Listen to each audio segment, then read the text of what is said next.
What happens in your brain when you make a decision? How can you make better ones? From choosing a cereal to finding a flight path to safety, science writer Jonah Lehrer tackles decision-making small and large in his book, How We Decide. And whenever you make a decision, there's this argument taking place inside your head. And sometimes the argument is between rational areas like the prefrontal cortex and between areas like the amygdala or nucleus accumbens, areas that generate these powerful emotions.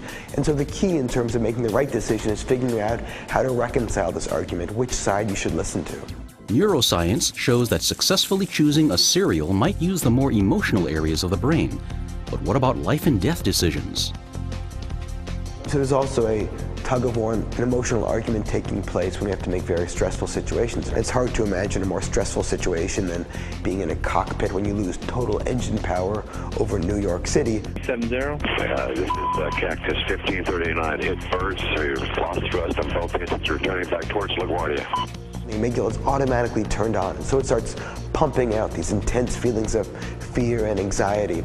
And what pilots train to do, and they train to do this in flight simulators, is how to keep a lid on those emotions, how to make sure those emotions don't get out of control until the fear doesn't turn into panic.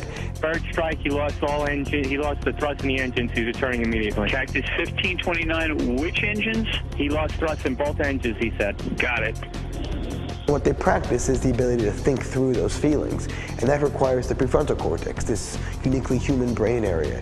And so in the case of Captain Sullenberger, what that allowed him to do was to take a deep breath, to realize his fear wasn't going to save him, that his fear wasn't useful. And so instead what he had to do was look at his airspeed indicator, his altitude, look how far away the runway in Teterboro, New Jersey was, or whether or not he could return to LaGuardia, and realize that the best decision he could make at that moment was to land on the Hudson. So that was very much a rational decision. In many respects, the brain is like a Swiss Army knife.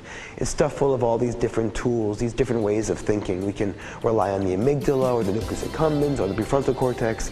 And by using metacognition, we can really tailor this thought process to the task at hand. So, in a sense, learning about how we think can allow us to think better.